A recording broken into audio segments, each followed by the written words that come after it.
Scatter your sorrow to the heartless sea. I won't see you in his ashes. You're all diamonds. This man acted as accomplice to the attack on Mother Base. Why are you here? Revenge against the boss? I'm not like you! I think it is time you knew. I'll go alone. Boss, what are you... We can't afford to lose anyone else. What if she's a spy? What if I'm a spy? Or you? Kill her! What should we do, boss? Just give the order. You were right. He is not one of us. Boss. Snake?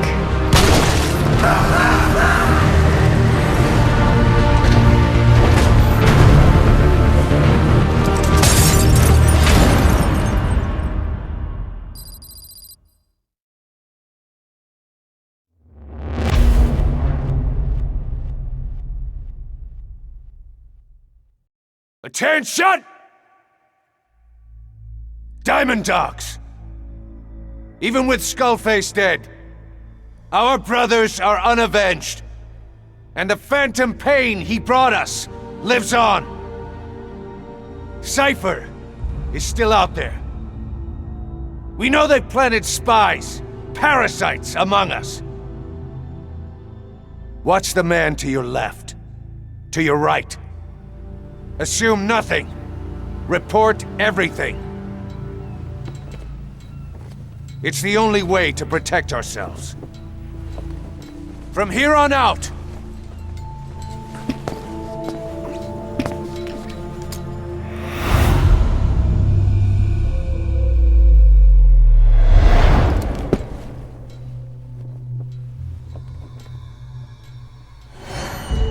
you will be my eyes.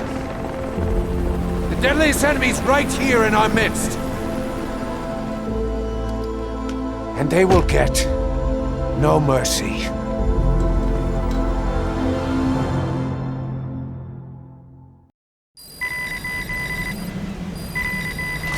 Even with Skullface dead, our pain is still right with us. We need more strength. We need more men. Diamond Dogs needs to be bigger. Missions have come in too. We still have a long road ahead of us. Talk.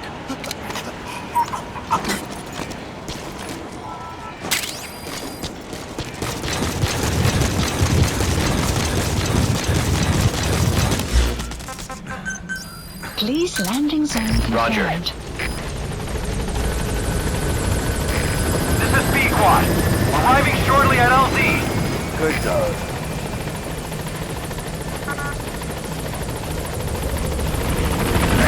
This is B-Quad. On station at LZ.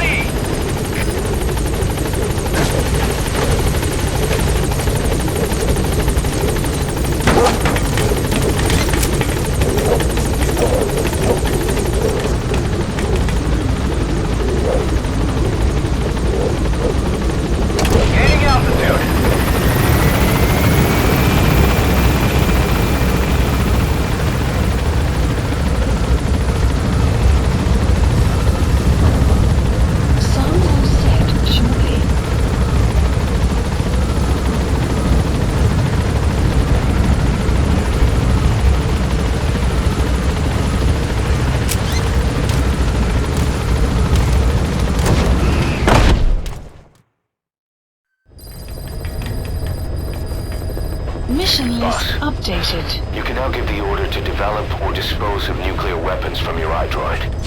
With a nuclear deterrent, even if you're discovered while infiltrating a rival PF's FOB, most PFs won't dare retaliate. But you, of all people, know how dangerous it can be to have nuclear weapons. So will you add nukes to our arsenal as a deterrent? Or will you take them away from other PFs and dispose of them to help build a world that's free of nuclear weapons? I'll leave that decision up to you.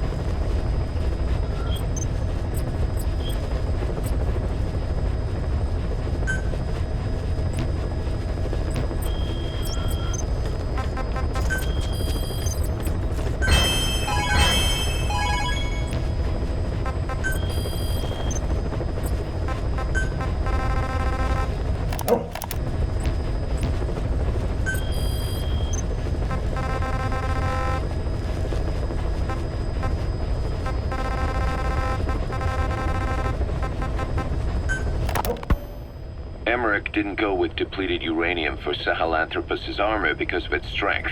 He had nukes in mind. Exactly. It's meant to use its body as the fuel component for a nuclear weapon. Sahelanthropus uses built-in uranium enrichment archaea to melt its own body and extract uranium-235 from the depleted uranium in its armor. Those archaea perform the enrichment in an extremely short time. The concentration jumps by a factor of several hundred, from 0.2% to over 90%. The end result being highly enriched weapons-grade uranium. Sahelanthropus' body itself becomes a nuclear bomb. Emmerich says if it were to self-destruct, the nuclear yield would be somewhere in the region of 15 kilotons. Since you need about 50 kilograms of highly enriched uranium to trigger a nuclear reaction, that would mean Sahelanthropus contains something like 23 tons of depleted uranium. That's not very much. No, it isn't. That's about what you'd expect to find in a main battle tank's armor. The point is, it can be transported anywhere, even use its conventional weaponry on the battlefield, and the international community will never suspect a thing. I just received word from the R&D team and the transport team out of Afghanistan. They finished installing Sahelanthropus on the base. It's ours now. All right. Don't let any of the staff touch that thing. Especially Emmerich. Of course. That guy's crush on Sahelanthropus is beyond a joke. Guess he really wants to see his tech stand on its own two legs this time. That's not gonna happen. I know it. So you've got no plans to make it operational again? Damn right. Boss, I want to hear it straight from you. Hear what? What the hell do you want with that thing? The drive is busted. It's not like it has a nuke on board. Even if the metallic archaea could turn it into a nuclear weapon, all it can do is self-destruct. Sahelanthropus just isn't a weapon anymore. It'll draw unwanted attention without even being a deterrent. I know. The weapon's development strut sank 2 feet under that thing's weight. That's 1 year's drop in a single night. We've started on reinforcing the strut, but there's no guarantee it'll hold up if a storm hits. I know that too. Boss, why keep it? It's a mark. Us Diamond Dogs, we don't have a country to call home. That means we have no past, nothing to prove that we lived. Every one of us threw it all away when we came here. Sahelanthropus is a symbol to show that the likes of us brought at least one crisis to its end. A mark in history. So we can't just fade away. It's of no practical use to us. But we still need it. A symbol of what we've done. I'm glad I sounded you out on this. Snake, on behalf of all of us, I want to thank you. I don't need gratitude. I need security. Keep Emmerich away from that thing. Roger that.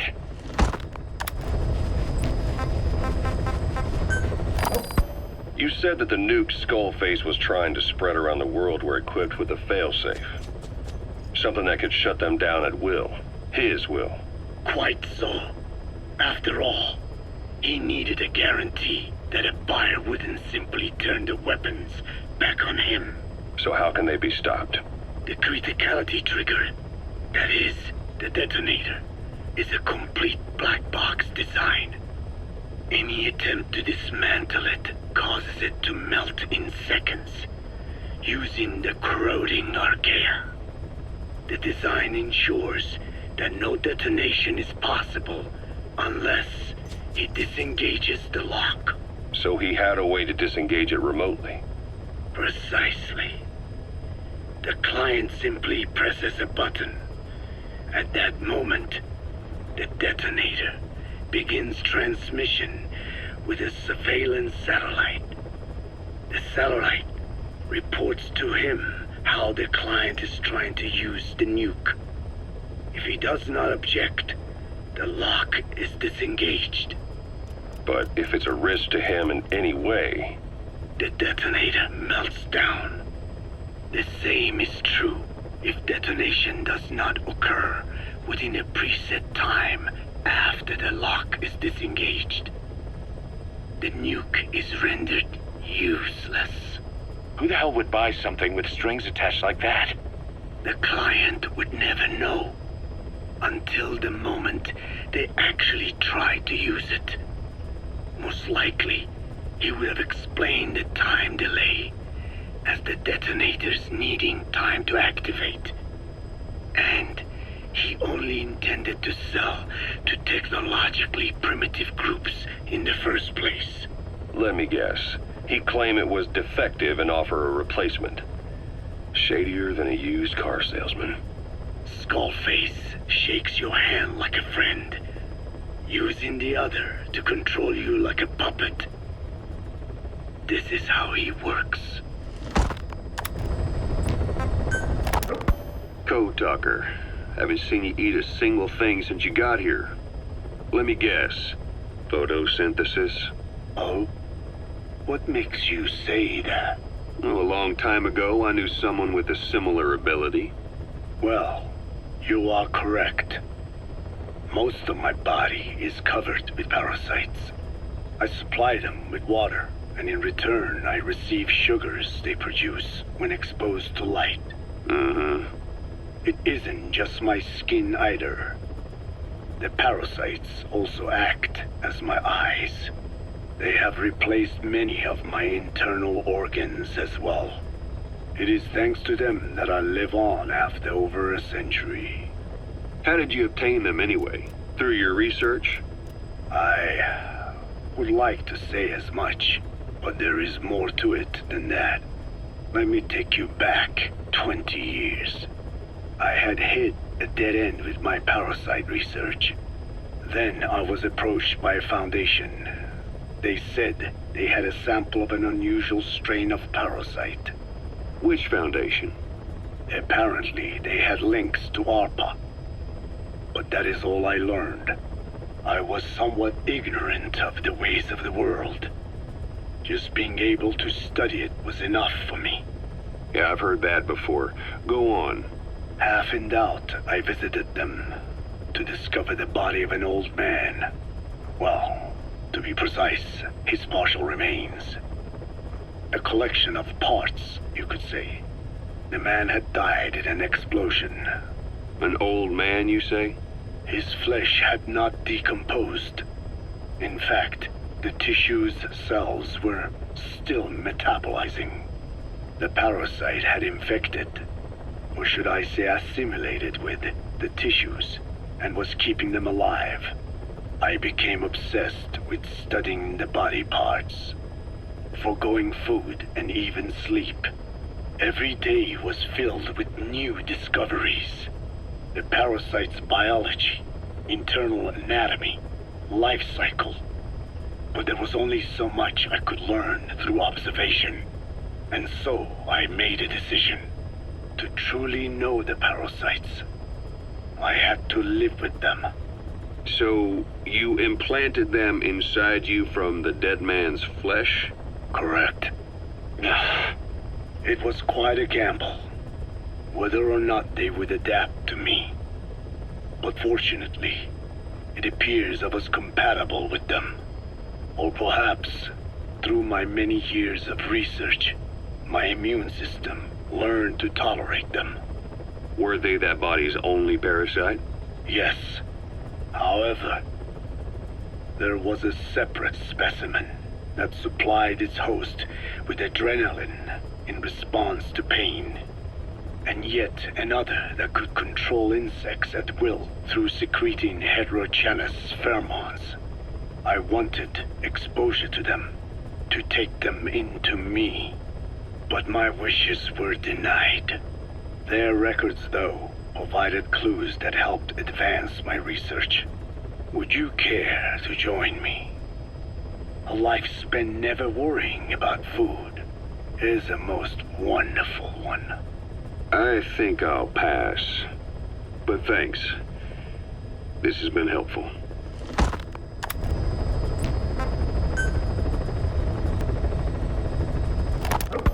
Skullface has finally burned out. The world is rid of his existence at last. Was he still alive? You could say that. But you could also say he'd been dead for decades. What's that supposed to mean? Biologically speaking, it's hard to say how much was his life. Side effects from the treatment? No. The primary effect. Keeping a dying host alive as long as possible. That is the whole point. But in the end, he grew too dependent on his children. As if he had any other way to keep on living. He first underwent parasite therapy before the Soviet Union became his home. His body was horribly burned. Fire washed across his thin young frame and stole his skin and his throat, even his lungs. Only through repeated therapies could the parasites keep him alive. Most of his life became something the parasites gave to him. And then he lost the ability to die. That is correct.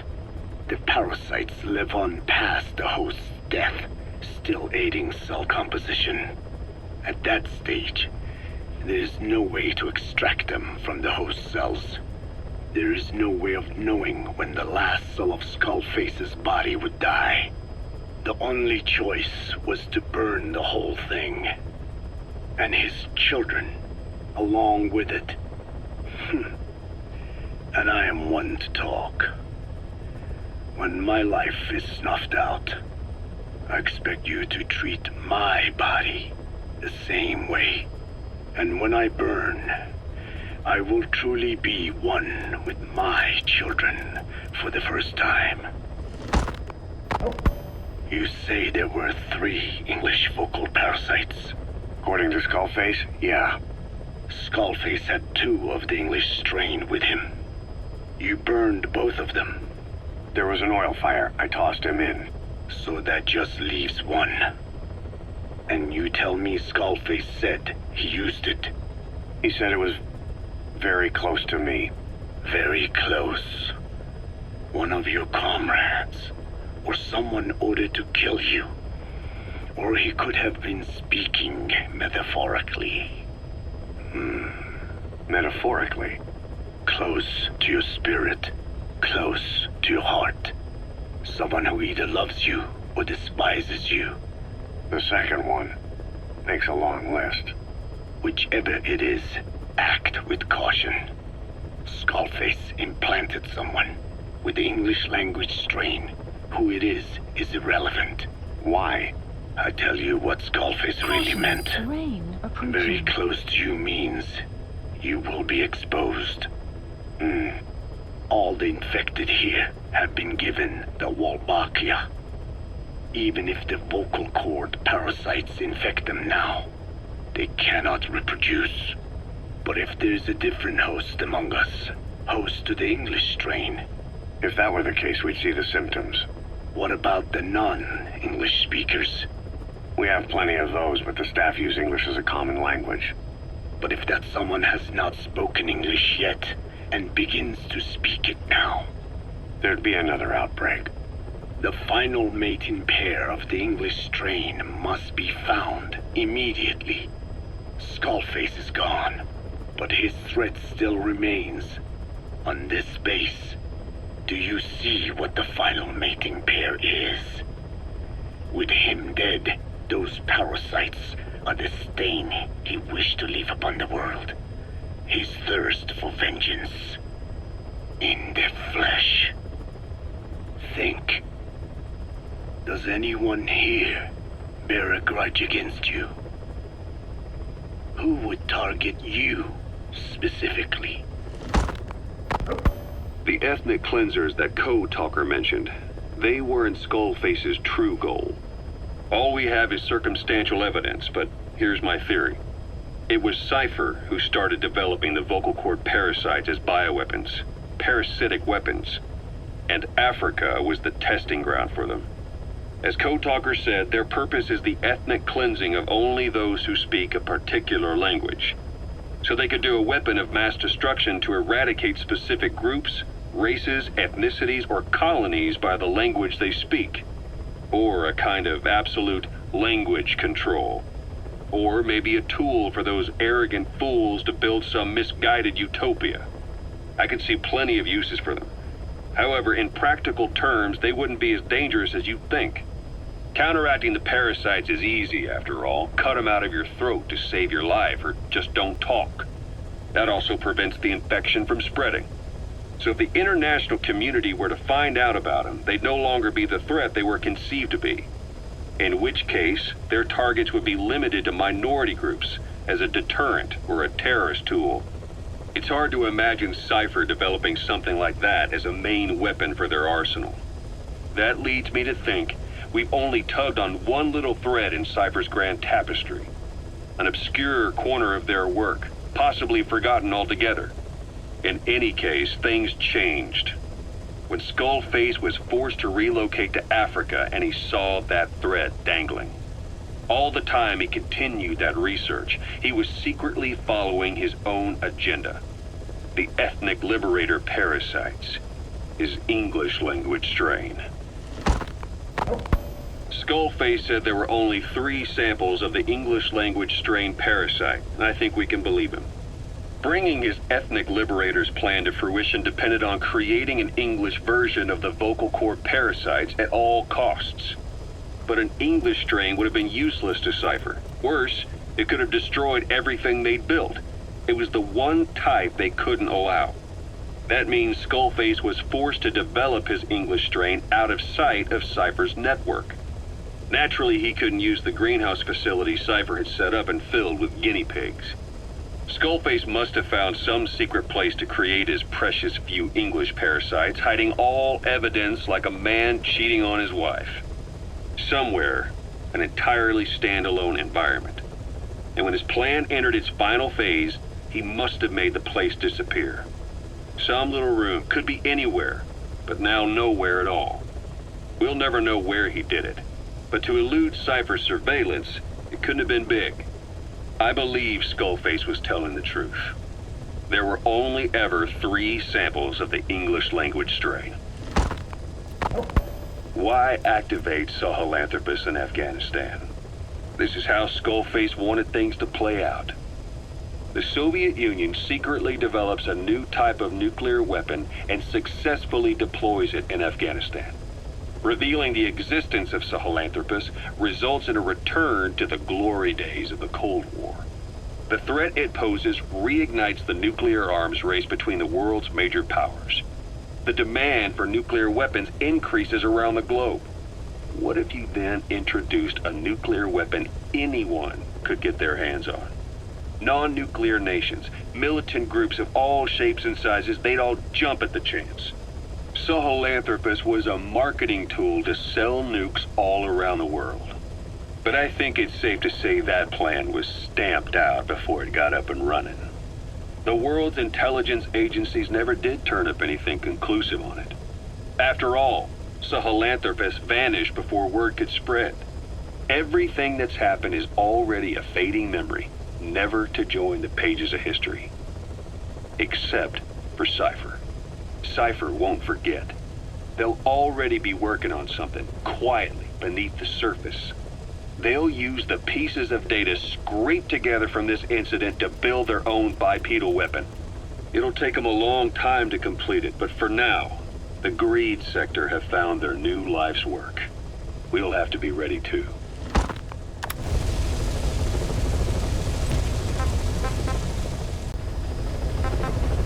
Please select a mission.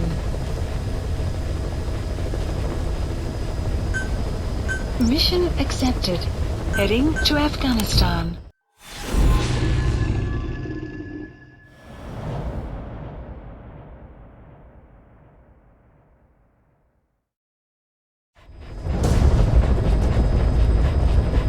Find and extract the missing CIA agent. The target was laying low with the friendly Mujahideen during the vocal cord parasites incident. The man headed back to OKB-0 after the Soviets recaptured it. Check the target's VI on your iDroid.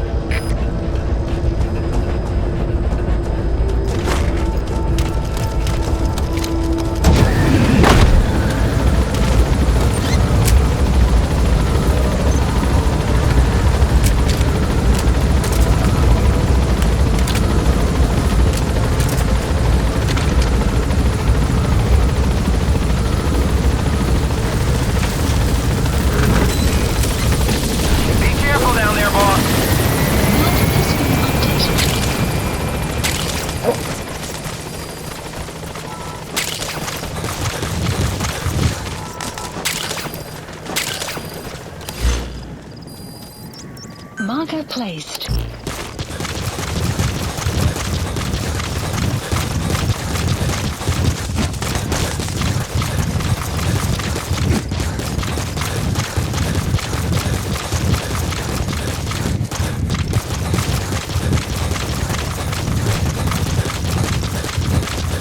Clouds approaching.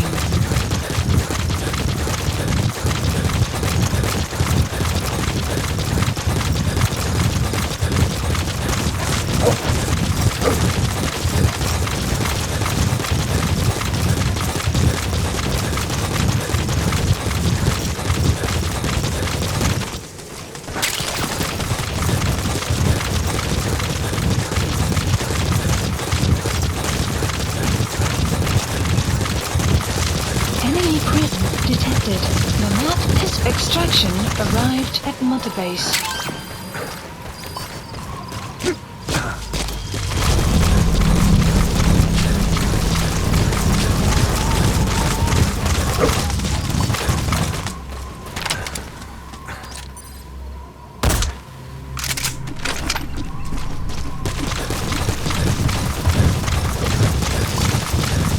You have arrived at your destination.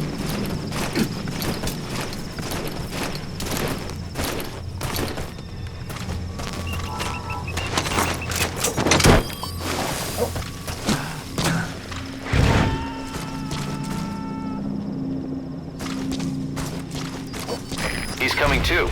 Roger that.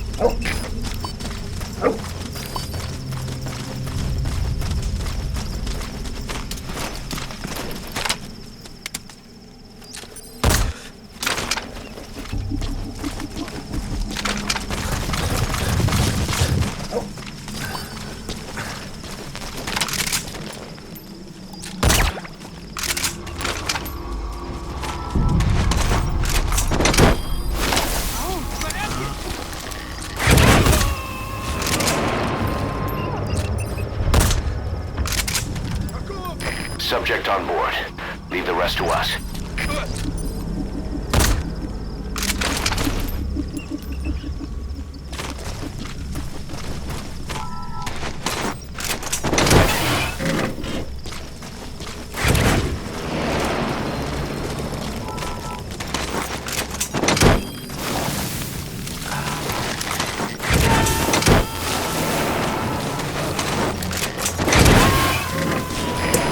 Too.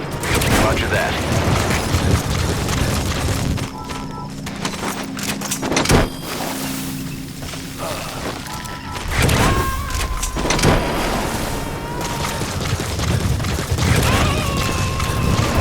You gotta extract him.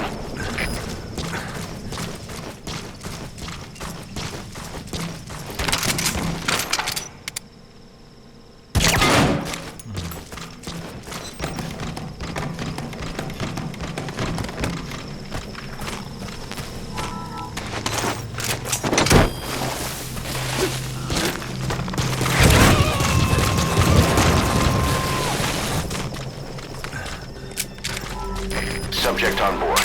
Leave the rest to us.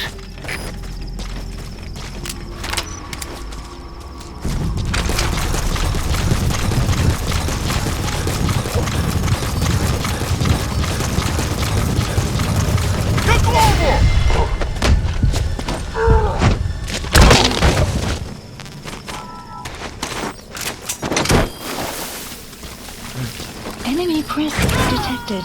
The map has been updated. He's coming too. Roger that.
A prisoner.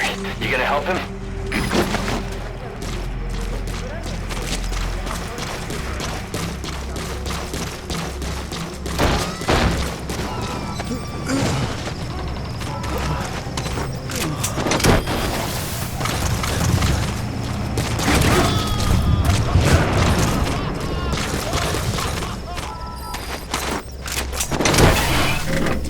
Okay, subject is in.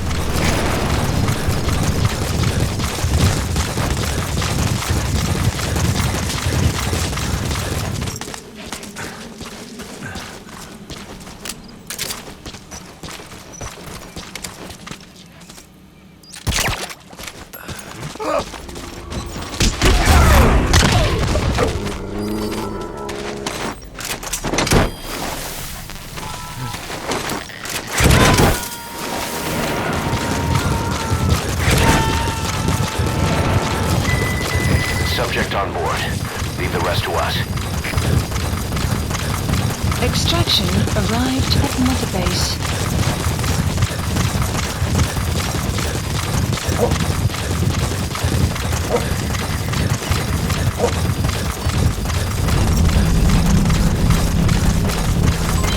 Development project has been added.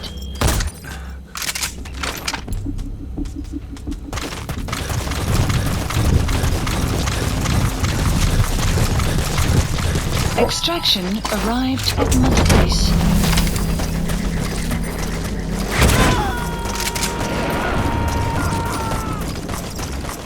Enemy presence detected.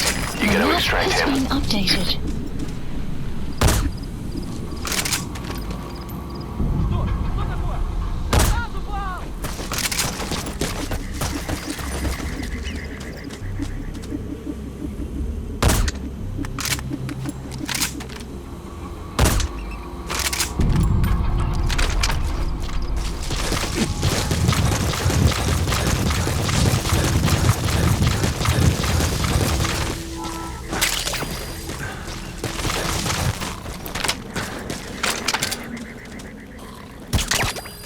Guard post captured. The map has been updated.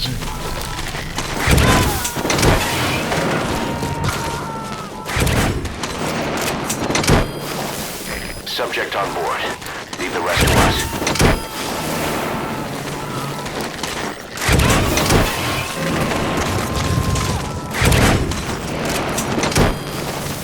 He's coming too. Roger that.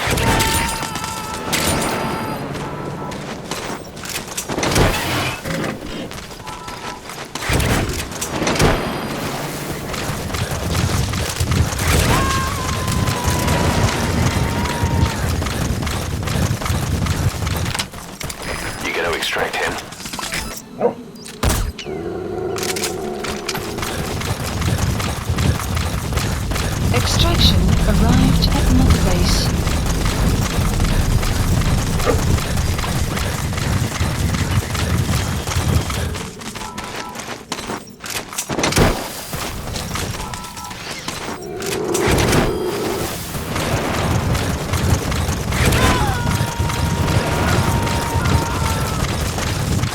You have arrived at your destination. He's coming too. Enemy Roger that. presence detected.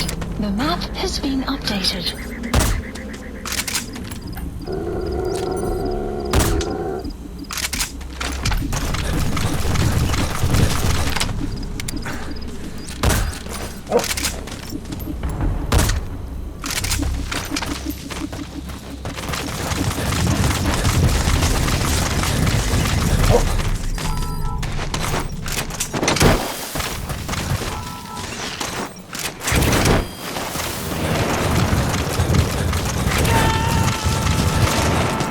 The map has been That looks like the updated. target.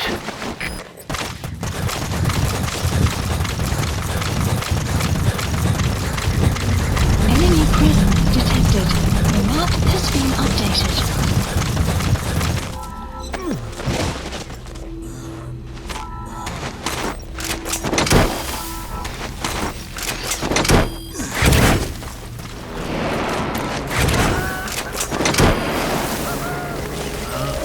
Target extracted. Exfiltrate the hot zone, boss. Mission info has been updated. The map has been updated.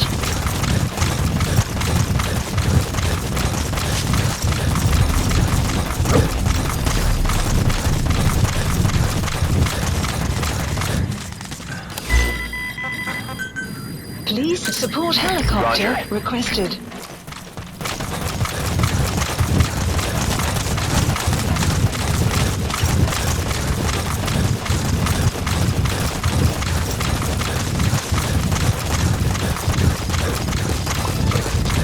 Enemy presence detected.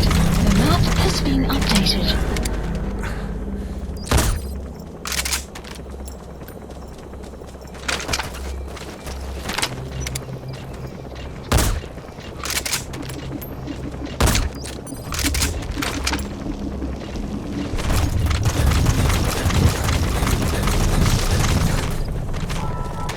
This is B-Quad.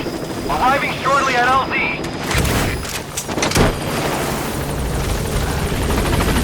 This is B-Quad. On station at LZ. He's coming too. Roger that. Weather will clear shortly. Gaining altitude.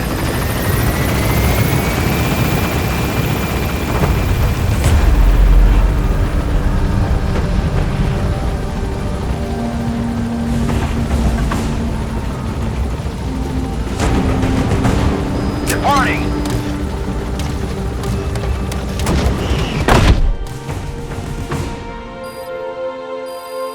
Extraction arrived at Mother Base.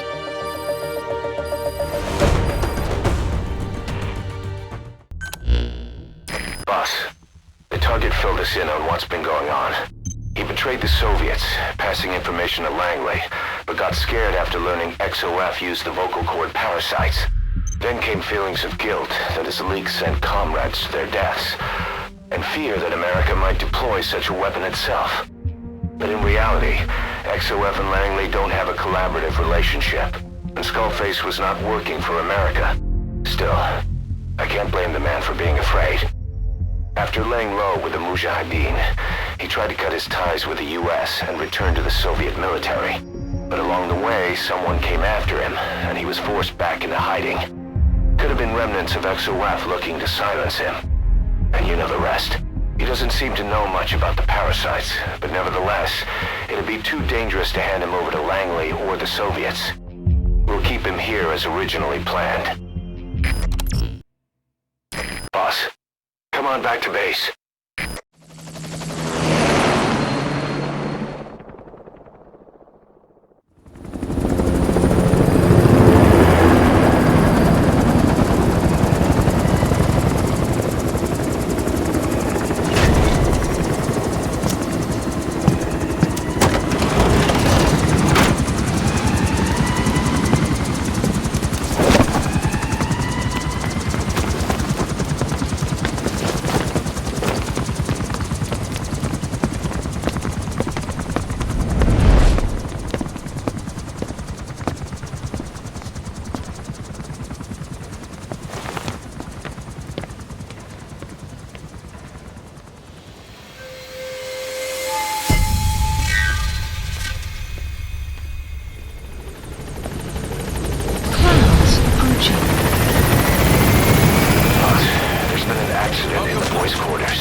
pipes gave way and crushed one of the kids. The boy named Ralph. They tell me he died instantly. Spit it out.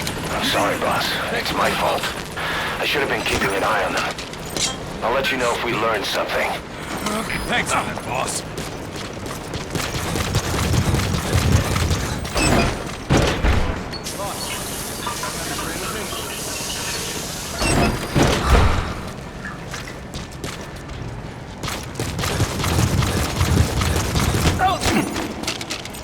Speak.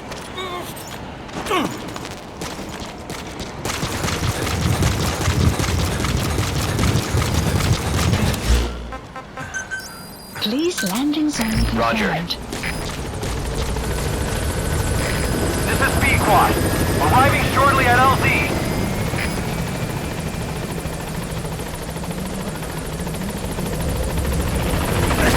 This is B-Quad.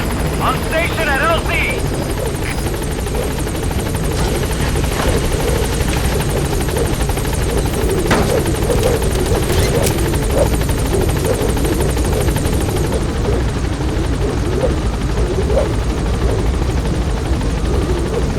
Gaining altitude.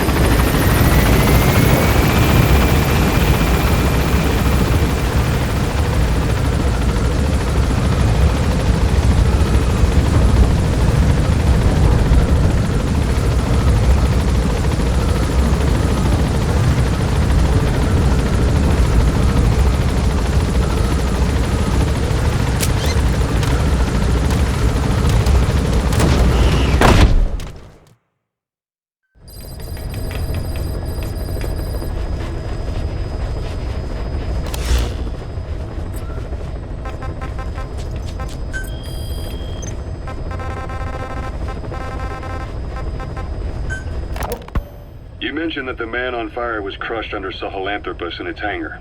Yeah. He was caught under the wheels of its transport platform. But his body wasn't found. What? We searched the area the moment we arrived, but there was no trace of him. I wasn't hallucinating. I know. I trust you on that. That means someone must have taken the body. But when I got there, everything was still as it was. Even Skullface hadn't been touched. I can't see a reason to sneak into a place like that and drag out the biggest, heaviest guy there. What are you getting at? The only option left is... he got up and walked away. That platform ran him over. Just ran him over. You're saying that's not enough? I don't want to believe it, but maybe not. He shrugs off bullets, even rocket strikes. There's no reason to think that would finish him. It seems ridiculous, but I'll start gathering eyewitness accounts just in case. If you dig up anything concrete, I want to know. You'll be the first, if I dig anything up. But I hope to hell I don't. No kidding.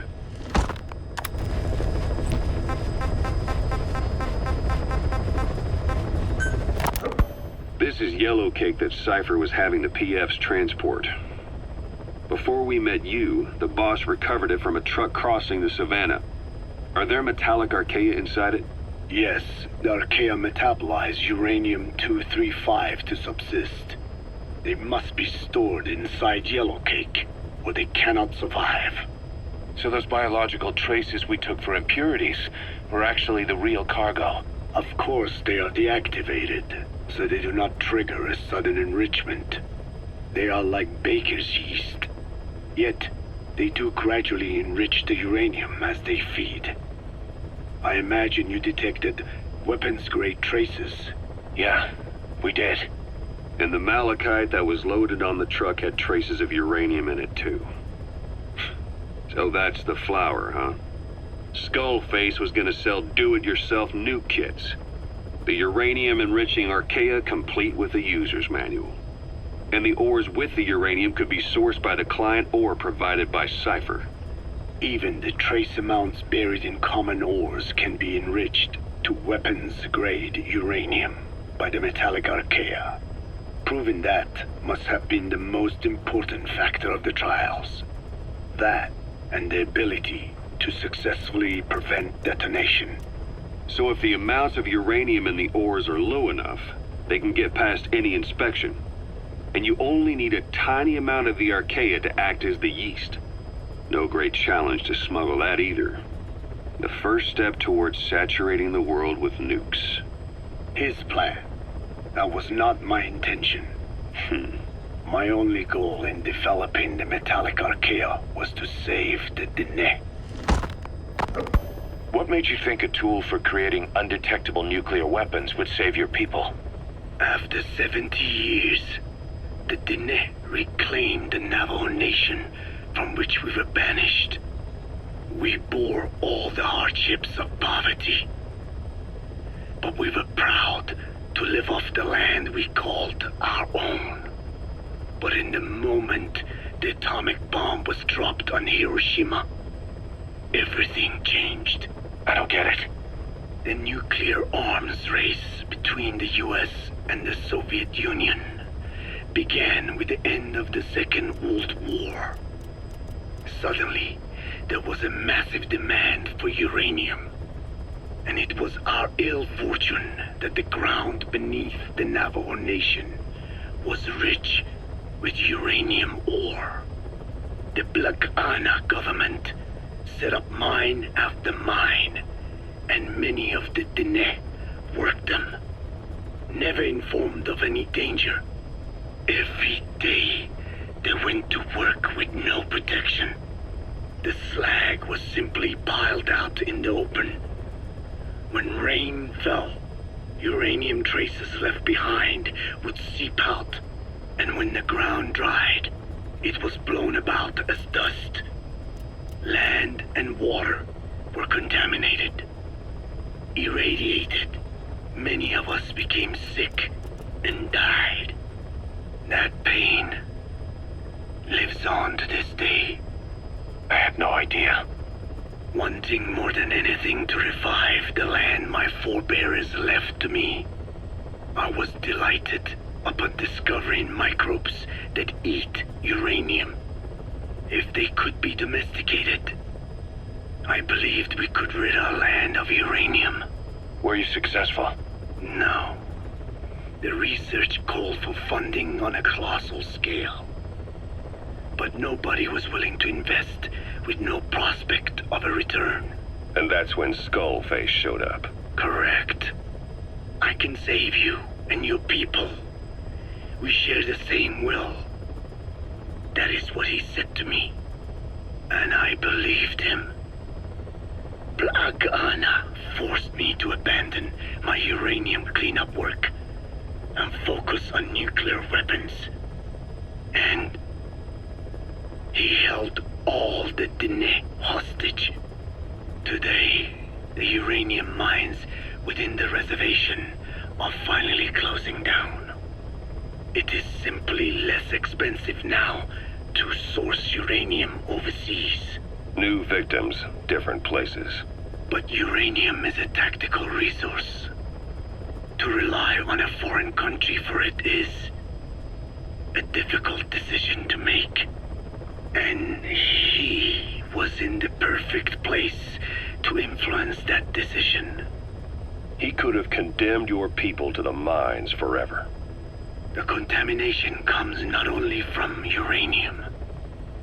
The fallout from the Nevada nuclear tests also settled on our lands. As if our fortune were not already bad enough, we are also downwinders. To save the Dine, I must complete my original research.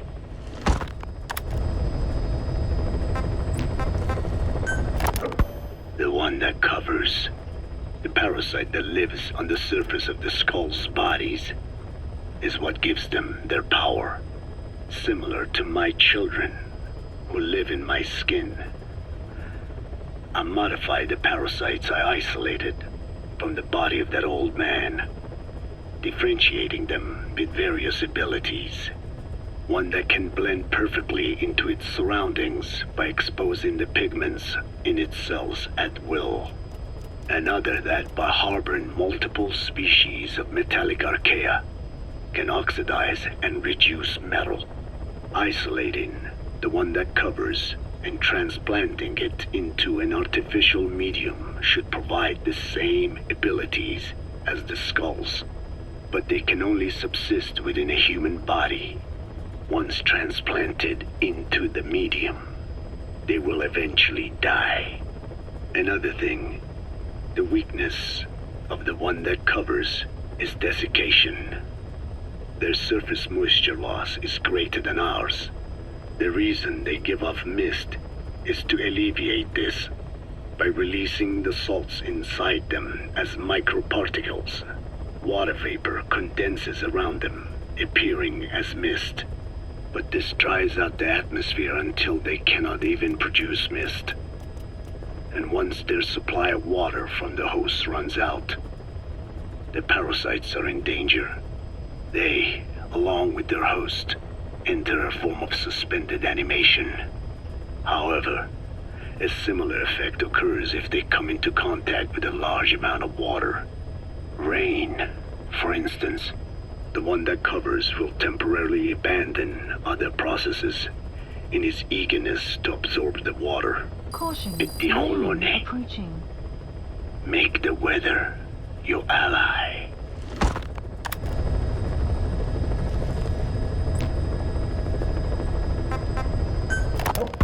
Hewitt's dug up some interesting facts about our skull-faced friend. 9 years ago, he was exiled to South Africa, stripped of political power. The upshot's that he ceased being a serious threat, in Cypher's eyes anyway. They eased up on surveillance, giving him an opening to establish his own military unit, one that answered to his will alone. Those men likely had no idea their orders were coming from Skullface. They probably didn't even know the organization was a part of Cypher at all. Anyway, it was in South Africa where he found renewed interest in parasites. And when he discovered the vocal cord parasites, he began to make his plan. Wipe the English language out of existence. Free the world, not by taking men's lives, but by taking their tongues. In his eyes, the greatest symbiotic parasite the world's ever known isn't microbial. It's linguistic. Words are what keeps civilization, our world, alive. There was something Skullface said. America is made up of many peoples, but those peoples never mix. Quite so. One nation, home to hundreds of different ethnic groups, many of whom stick to their respective living areas, little colonies, not interacting with other groups, going out of their way to avoid one another, their land, organizations, relationships. Thus, the United States of America is no melting pot. It is more of a salad bowl. It is not made up from one people, but for its minorities to function in society, a common ground is needed. Language. Even if the country is not one. No, because it's not one, a lingua franca is necessary. English. American hegemonism was born from the illusion that English could unite diverse ethnicities. In taking in people from around the globe, America became a microcosm of it. Now the boundaries between it and the rest of the world have become blurred. However different our neighbors may be, English enables us to create symbiotic relationships with each other. If English can bring unacquainted neighbors together in America, this should hold true for the world. This salad bowl that is the world can also become one.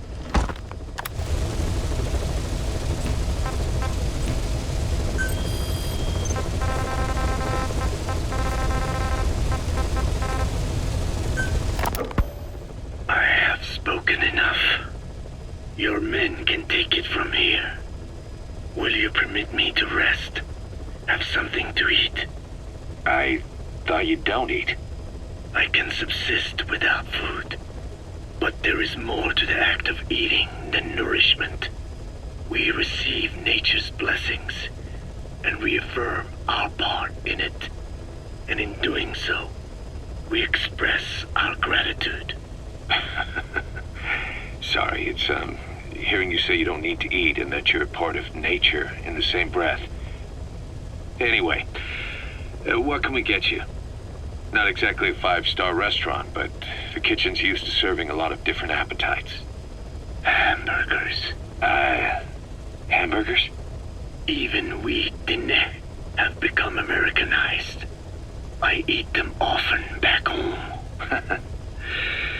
And you just can't let them go. Well, as far as symbols of the American Empire go, hamburgers are pretty good. The victory of capitalism. Your people suffered so much at the hands of America, and you asked for hamburgers. We have suffered more than you can know. But I do not see hamburgers as an accomplice. A single dish, providing a balanced helping of nature's blessings. Meat, grain, and vegetable. How could anyone hate such a magnificent thing? Says the guy who can survive on photosynthesis. Balance has nothing to do with it. You just like a good burger. That is also true. Be warned, though. I have very high standards. Don't worry. I do too. All right then. One good old-fashioned all-American icon coming up. I look forward to it.